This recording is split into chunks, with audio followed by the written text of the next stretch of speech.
नमस्कार, आप सभी का बहुत बहुत स्वागत है क्लाम्स इंस्टीट्यूट में। एक बार फिर से आपके सामने मैं वीडियो लेके हाजिर हूँ।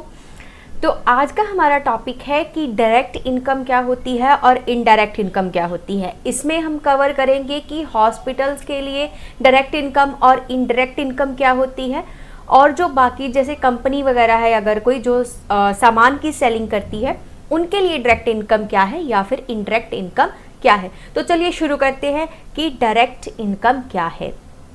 डायरेक्ट इनकम बिजनेस को, जो भी किसी भी कंपनी को जो उसकी मेन एक्टिविटी से पैसा आ रहा है उसको हम डायरेक्ट इनकम मान लेते हैं। अब मान लीजिए कि कोई कंपनी है, वो मोबाइल फ़ोन बनाती है या लैपटॉप बनाती है, ठीक है। तो उसको जो पैसा आएगा वो कहाँ से आएगा, यानी उस लैपटॉप को सेल करने के बाद उसके पास रेवेन्यू जनरेट होगा। उसके जो मेन पर्पस उसका क्या है, वो लैपटॉप बनाती है या फिर मोबाइल बनाती है, उसको सेल करती है और वहाँ से उसको इनकम आ रही है।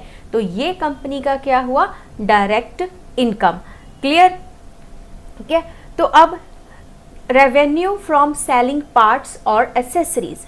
अगर कोई कंपनी किसी तरह का कोई पार्ट्स या फिर एसेसरीज बनाती है, अब मान लो कि कोई एक मोबाइल कंपनी है, वो मोबाइल भी बनाती है और उसके कुछ पार्ट्स भी बनाती है, हेडफोन, चार्जर, ठीक है, ये एसेसरीज भी बनाती है। तो वह यहाँ पे अगर पार्ट्स सेल करने के बाद या फिर एसेसरीज को सेल करने के बाद कंपनी के पास जो भी पैसा आ रहा है वो कंपनी के लिए डायरेक्ट इनकम होगा। क्लियर। और क्या है कि रेवेन्यू फ्रॉम रिपेयर सर्विस, किसी भी तरह की कोई रिपेयर सर्विस देती है या फिर कोई और सर्विस देती है कंपनी, तो उससे जो कंपनी को पैसा जनरेट हो रहा है, रेवेन्यू कंपनी के पास जनरेट हो रहा है, तो वो कंपनी के लिए डायरेक्ट इनकम है। अब मान लीजिए कि एक मोबाइल वाली कंपनी है या फिर वो लैपटॉप बनाती है और अगर वो ख़राब हो जाता है, कंपनी के पास ठीक होने के लिए आता है, तो कंपनी रिपेयर करके कस्टमर को देती है। तो यहाँ पे लैपटॉप को रिपेयर करने पे और मोबाइल फ़ोन को रिपेयर करने में जो भी कंपनी पैसा रिसीव कर रही है वो कंपनी के लिए डायरेक्ट इनकम है। आई थिंक आपको क्लियर हो गया होगा। वीडियो पूरा ज़रूर देखिएगा, क्योंकि आपके लिए ये जो वीडियो है ना, ये बहुत ही ज़्यादा नॉलेजेबल है, आपके लिए बड़ा बेनिफिशियल होने वाला है। तो चलिए आगे चलते हैं। इनडायरेक्ट इनकम क्या होती है। इनडायरेक्ट इनकम, जैसे मैंने इसके रिगार्डिंग पहले भी एक वीडियो बनाया हुआ था, उसमें मेरा ख्याल 2 मिनट का ही वो वीडियो है, डायरेक्ट इनकम और इनडायरेक्ट इनकम क्या होती है। फिर अभी कुछ दिन पहले ही कोई मिस्टर अनुज शर्मा है, तो अनुज, अगर आप ये वीडियो देख रहे हैं तो आई थिंक आपको समझ में आ जाएगा कि डायरेक्ट इनकम और इनडायरेक्ट इनकम क्या होती है। उन्हीं का कमेंट था उस वीडियो पे, डायरेक्ट इनकम और इनडायरेक्ट इनकम वाली वीडियो पे, तो इसीलिए मुझे लगा कि ये ज़रूरी एक टॉपिक है, तो मैंने दोबारा से डिटेल्ड वीडियो उसके लिए बनाया है। इनडायरेक्ट इनकम क्या होती है। इनडायरेक्ट इनकम जो कंपनी को अपनी मेन एक्टिविटी से अलावा जो कंपनी के पास पैसा आ रहा है, तो उसे हम इनडायरेक्ट इनकम कहते हैं। और ये हमारे प्रॉफिट एंड लॉस जो बिजनेस का अकाउंट होगा कंपनी का, उसमें इंक्लूड होगा। ठीक है। अब मान लीजिए कि कंपनी के कुछ पैसे हैं वो बैंक में डिपॉजिट हैं और कंपनी को उस पर कोई इंटरेस्ट मिल रहा है, तो ये कोई भी कंपनी या फर्म या बिजनेस अपने जो है उसको इनडायरेक्ट इनकम में रखेंगे। हम इसका लेजर बनेगा, आप इस लेजर का ग्रुप बना करके इनडायरेक्ट इनकम में रखेंगे। Profit from the sale of an old machine, company की कोई पुरानी मशीनरी वगैरह थी, कंपनी ने सेल की, सेल करने के बाद जो उसी टाइम जो कंपनी को पैसा मिल गया वो कंपनी का इनडायरेक्ट इनकम में जाएगा। रेंट, अब रेंट से कोई इनकम आ रही है अगर कंपनी को, ऐसे इसके बारे में मैंने पहले भी बताया हुआ है कि अगर मान लीजिए कंपनी है, उसकी बिल्डिंग है 2 फ्लोर की, 4 फ्लोर की है, उसने 1 फ्लोर अपना रेंट पे दिया हुआ है, तो वहाँ से कंपनी को किसी भी तरह का कोई पैसा आ रहा है, कोई इनकम जनरेट हो रही है, तो कंपनी के लिए वो इनडायरेक्ट इनकम होगी। अब जैसे मैंने पहले एग्जांपल दिया आपको कि मोबाइल बनाती है कंपनी या फिर लैपटॉप बनाती है, उसको लैपटॉप को सेल करती है, नहीं भी बनाती, मान लो सेल ही करती है, तैयार माल को सेल करती है, फिनिश गुड्स को सेल करती है, कोई भी कंपनी हो सकती है, हो सकता है वो फर्नीचर सेल करती हो ना, तो कोई भी कंपनी हम मान लेते हैं कि इस तरह का जिसका भी बिजनेस है, अगर उसके एक अपार्टमेंट में, उसकी एक बिल्डिंग में उसने अपना एक रूम या फिर एक फ्लोर रेंट पे दिया हुआ है, उससे कोई इनकम अगर जनरेट हो रही है तो वो उसका इनडायरेक्ट इनकम में जाएगा, क्योंकि उसका डायरेक्ट इनकम तो कोई और बिजनेस है ना। मेन जो उसके पास पैसा आ रहा है कंपनी के पास, वो तो सामान को सेल करने पे आ रहा है।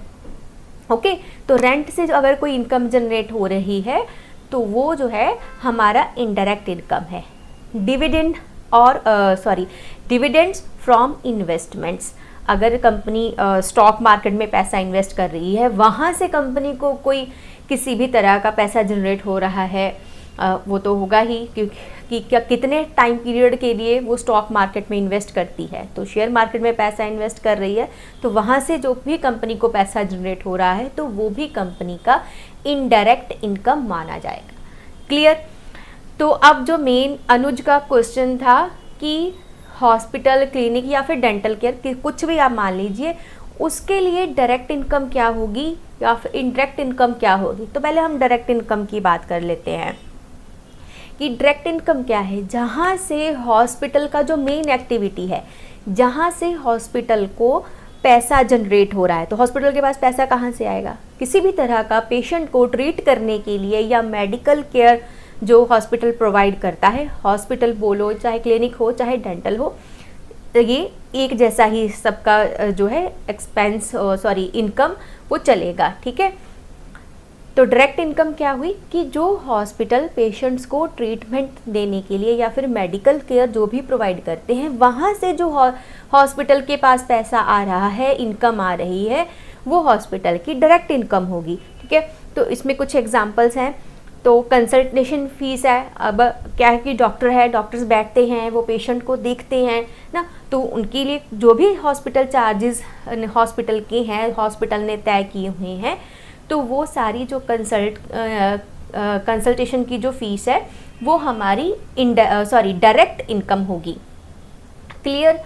उसके बाद है इन पेशेंट चार्जेस। अब पेशेंट आया, पेशेंट अगर एडमिट करना पड़ रहा है उसको, उसमें आप कई लोग होते हैं जो रूम भी लेते हैं, 2 दिन या 4 दिन के लिए एडमिट करना पड़ रहा है पेशेंट को, उसकी नर्सिंग फीस क्या है, या और भी जो भी फैसिलिटीज़ है, क्योंकि कई पेशेंट्स होते हैं उनको होता है कि हम जी एसी वाला रूम लेंगे, कोई बिना एसी वाला रूम लेते हैं, तो जैसा रूम वैसा हॉस्पिटल ने चार्ज बनाया होता है, तो उसी के अकॉर्डिंग हॉस्पिटल चार्ज करता है, तो ये भी हॉस्पिटल का डायरेक्ट इनकम होगा। क्लियर?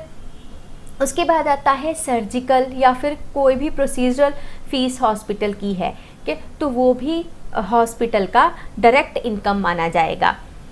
डायग्नोस्टिक सर्विसेज, अब इसमें क्या है कि जैसे कई हॉस्पिटल के अंदर में ही स्कैन के लिए या फिर एक्सरे के लिए या एमआरआई स्कैन के लिए बना होता है, डिपार्टमेंट होता है, तो वहाँ पे जाके लैब में टेस्ट वगैरह भी होते हैं। अगर तो उस हॉस्पिटल के अंदर में ये फैसिलिटीज़ हैं तो ये डायग्नोस्टिक जो सर्विसेज के चार्जेस होंगे वो आपके डायरेक्ट इनकम में जाएंगे। ठीक है जी। उसके बाद आते हैं फार्मास्यूटिकल सेल्स। अब फार्मास्यूटिकल क्या कि कई हॉस्पिटल्स में या फिर डेंटल केयर में आप देखो आजकल तो हर जगह ही हो गया है कि जो मेडिसिन्स होती हैं, जो दवाइयाँ हैं या जो भी अदर कोई अगर मशीन वगैरह भी देते हैं यूज़ करने के लिए, कोई इक्विपमेंट भी पेशेंट्स को दिए जाते हैं तो हॉस्पिटल खुद ही देता है। तो अगर हॉस्पिटल के अंदर में ही हॉस्पिटल की खुद की अपनी फार्मेसी है तो यानी हॉस्पिटल को पैसा जो आ रहा है वो फार्मेसी से भी आ रहा है। पेशेंट को दवाइयाँ देता है हॉस्पिटल, उसके बदले में हॉस्पिटल को पैसा आता है, मनी जनरेट होती है। तो ये जो फार्मेसी के लिए चार्जेस होंगे, जो फार्मास्यूटिकल चार्जेस होंगे, ये भी हम डायरेक्ट इनकम में रखेंगे, ये हॉस्पिटल के लिए डायरेक्ट इनकम होगी। ठीक है जी। अब आगे चलते हैं कि अब इनडायरेक्ट इनकम क्या होगी। डायरेक्ट इनकम की बात तो हो गई कि इनडायरेक्ट इनकम क्या है कि ये वो पैसा है जो पेशेंट के ट्रीटमेंट के अलावा हॉस्पिटल के पास आ रहा है, क्योंकि अगर पेशेंट्स का ट्रीटमेंट ही करना है फिर तो वो डायरेक्ट इनकम में हो गई। लेकिन अब क्या है कि यहाँ पे पेशेंट के ट्रीटमेंट की हम बात नहीं करेंगे, हम बात करेंगे अदर इनकम की, कि उसके अलावा हॉस्पिटल को अगर कोई पैसा आता है तो उसको हम रखेंगे इनडायरेक्ट इनकम में।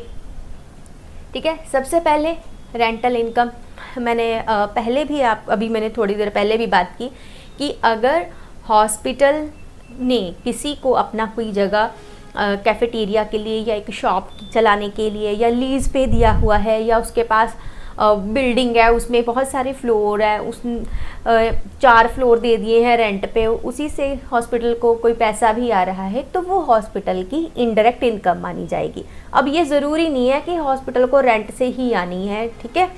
तो अगर ऐसा है, क्योंकि कई हॉस्पिटल्स में होती है कैंटीन तो होती है, तो वो हॉस्पिटल की खुद की नहीं होती, उनको कॉन्ट्रैक्ट मिलता है लोगों को, तो वो जो कैंटीन है उसके लिए हॉस्पिटल जो है वो रेंट चार्ज करता है। तो अगर ऐसा कुछ है तो हॉस्पिटल को जो भी रेंट से पैसा आ रहा है उसको हम इनडायरेक्ट इनकम के अंडर में रखेंगे। क्लियर जी। अब है कि इनकम फ्रॉम इन्वेस्टमेंट। अब अगर हॉस्पिटल ने किसी भी तरह का कोई फाइनेंशियल इन्वेस्टमेंट किया हुआ है, वहाँ से कोई पैसा जनरेट हो रहा है हॉस्पिटल को, तो उसको भी हम इनडायरेक्ट इनकम मानेंगे। डोनेशन और ग्रांट, अगर हॉस्पिटल को किसी फाउंडेशन की तरफ से या किसी ऑर्गेनाइजेशन की तरफ से, एनजीओ की तरफ से किसी तरह का कोई डोनेशन या अगर ग्रांट मिलती है तो उसको भी हम इनडायरेक्ट मानेंगे, ठीक है। क्योंकि इसमें इंटरेक्ट में क्या कि ये भी श्योर नहीं होगा कि हाँ भी ग्रांट मिलनी ही मिलनी है या डोनेशन मिलना ही मिलना है। अगर मिलना है तो क्या वो हर साल मिलता है या मिलता ही है, तो हम इसको इनडायरेक्ट इनकम मान के चलेंगे और इसको इनडायरेक्ट इनकम के अंडर में रख देंगे, डोनेशन एंड ग्रांट को या फिर डोनेशन को। उसके बाद है कैफेटेरिया और कैंटीन इनकम। अब कैंटीन, अगर हॉस्पिटल की अपनी खुद की कैंटीन है, हॉस्पिटल कैंपस के अंदर में है, तो वहाँ से जो इनकम जनरेट हो रही है तो उसे हम इनडायरेक्ट इनकम में रखेंगे। पार्किंग फीस, हॉस्पिटल में, क्लिनिक में या कहीं भी अगर उसकी पार्किंग है तो हॉस्पिटल कई जगह पे फ्री होती है parking, but mostly parking free नहीं होती है, ठीक है। तो जो भी इनकम जनरेट हो रही है पार्किंग से, क्योंकि किसी के पास 4 व्हीलर है, 2 व्हीलर है, तो उसके हिसाब से हॉस्पिटल ने चार्जेस फिक्स किए होते हैं। एक एम्प्लॉय वहाँ पे बंदा अपॉइंट किया होता है, तो वो सारा जो है चार्जेस कलेक्ट करता है। तो यहाँ से जो पार्किंग फीस से जो इनकम जनरेट हो रही है हॉस्पिटल को, तो वो भी इनडायरेक्ट इनकम मानी जाएगी। आई होप आपको ये वीडियो अच्छे से समझ में आया होगा। मैंने जो भी आपको पढ़ाया आपको अच्छे से समझ में आ गया होगा। लाइक, शेयर और सब्सक्राइब ज़रूर कीजिएगा, और अगर आपको कोई क्वेश्चन पूछना है तो आप मेरे को कमेंट कर सकते हैं, ठीक है। तो तब तक के लिए बाय, मिलेंगे हम किसी नेक्स्ट वीडियो में एक अच्छा सा और टॉपिक लेके।